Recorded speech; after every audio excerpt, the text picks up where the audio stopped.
Baiklah pemirsa Metro TV Lampung, kita kembali lagi ke talkshow spesial HUT ke-46 Lampung Pos dan ke-6 Radio Sai. Ini ada, tadi masih cerita menarik Bang, maaf potong nih.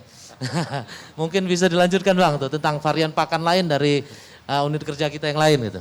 Iya, tadi saya sampaikan sebetulnya tidak hanya kulit nanas itu ya yang jadi sumber limbah gitu ya. Tapi juga ada produk-produk lain misalnya dari limbah koktail gitu ya. Terus kemudian pisang-pisang yang under spec gitu ya, tidak bisa diekspor atau tidak bisa dipasarkan di nasional. Ini juga sebetulnya kita manfaatkan. Nanti kita ngelihat grade-nya. Nah, dari limbah-limbah yang ada itu nanti kita akan segmentasi.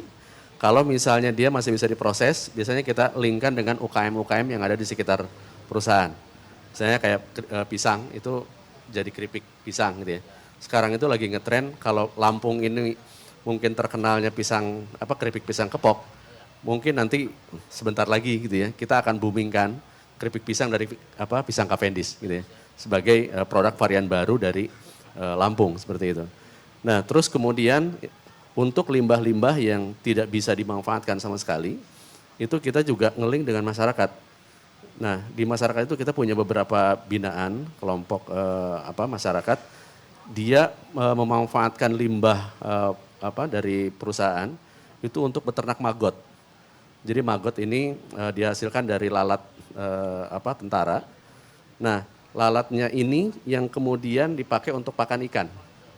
Jadi kalau biasanya nanam ikan menggunakan pelet gitu ya. Mereka butuh 400 kilo untuk budidaya, terus kemudian bisa dipanen 3 bulan. Dengan maggot ini, itu bisa diperpendek. Biasanya 1,5 bulan itu sudah sesuai ukurannya yang diharapkan, seperti itu. Karena memang proteinnya itu sampai 60% gitu ya, dari maggot itu. Nah, ini konsep circular economy kalau kami sebut namanya. Jadi tidak ada limbah yang terbuang percuma gitu ya, tapi kita mengupayakan bahwa limbah-limbah ini menjadi peluang usaha untuk yang lain seperti itu. Tidak di kami gitu ya, tapi juga bisa untuk masyarakat yang ada di sekitar perusahaan seperti itu. Ya betul, artinya memang kita sudah berpikirnya ke arah ke depan bagaimana tanpa menghasilkan hal yang tidak berguna Bang. Artinya semua bisa digunakan gitu kan ya. Nah, dalam hal ini memang ada banyak macam ya sesuatu yang bisa kita buat dari perusahaan. Tapi apakah itu tidak harus dengan perizinan atau tidak gitu? Untuk misalnya ada hal baru nih gitu, pakan ikan dari Eno gitu ya. Khawatirnya kan nanti ada klaim bahwa ini harus berizin segala macam. Nah, tentang ini mungkin Bang Freddy bisa menjelaskan Bang, apakah harus setiap ini harus ada izin atau memang sebenarnya inovasi-inovasi itu sih kita dukung gitu Bang, atau gimana? Saya kira kalau inovasi itu kan dalam artian hasil dari orang tersebut. Nah, ini tentunya kalau sejauh mana dia tidak menggunakan izin khusus, kalau perusahaan mungkin bisa membuat izin dulu kalau perusahaan, tapi kalau level-level yang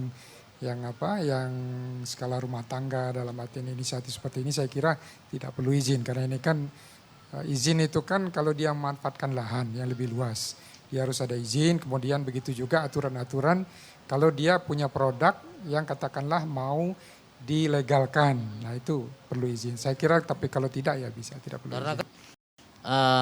Investor atau pengusaha ini kan kalau berurusan sama pemerintah pasti izin itulah Bang. Wah, ini pasti sulit gitu.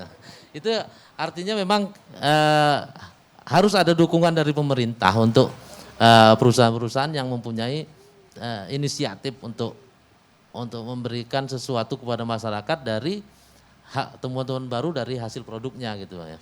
Artinya tidaklah seribet itu Bang ya, izin-izin ke pemerintah itu. Ya, jadi izin itu kan sudah ada aturannya, ada prosedurnya. Kalau dia menggunakan lahan baru, misalnya harus izin tata ruang.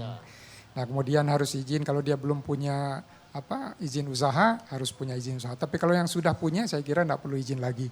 Kecuali pengembangan paling untuk wilayah-wilayah atau lahan yang dikembangkan itu penambahan izin. Artinya kan kalau kemitraan kan bukan pengembangan Bang. Artinya memang harus kita dukung.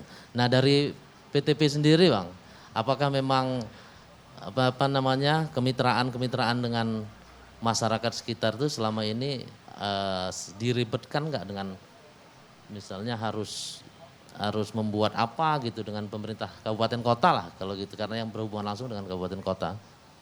Baik, selama ini kami tidak ada hambatan. Bahkan untuk beberapa di kabupaten ini kita dapat dukungan justru dari pemerintah. Memang untuk menggerakkan perekonomian di desa ini memang kita harus hadir bersama antara pengusaha, pemerintah dan masyarakat.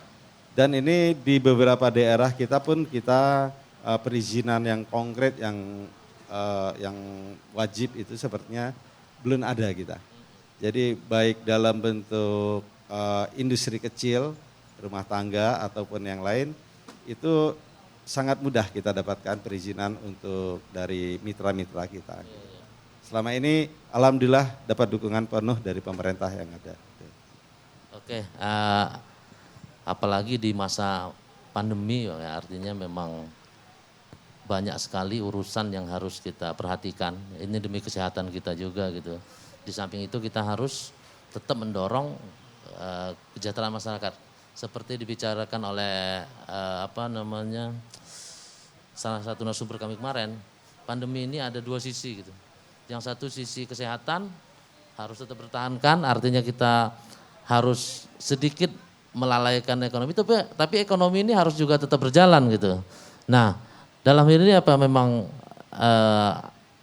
bagaimana sih Bang perusahaan-perusahaan besar itu memberikan panutan atau contoh kepada masyarakat, ada nggak kita untuk protokol kesehatan segala macam gitu sosialisasi?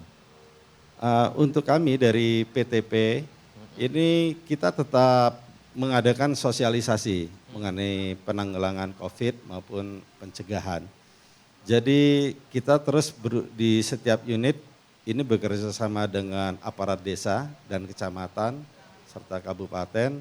Ini kita terus mengadakan sosialisasi dan ada beberapa kita juga bantuan. Bantuan itu seperti tempat area cuci tangan, gitu. Kemudian kita mengadakan sosialisasi keliling ke desa-desa mengenai penanganan atau pencegahan COVID. Ini terus kita lakukan. Dan di samping itu juga kita ada gugus tugas. Baik di kantor direksi, kemudian sampai kita di kebun unit, ini kita ada gugus tugas yang bekerja sama dengan aparat gugus tugas desa, kecamatan, dan kabupaten. Jadi dengan provinsi pun kami kerjasama tetap berjalan untuk gugus tugasnya. Oke, baik pemirsa Metro TV Lampung, kita akan kembali ke talkshow spesial kita setelah jeda pariwara berikut, tetaplah bersama kami.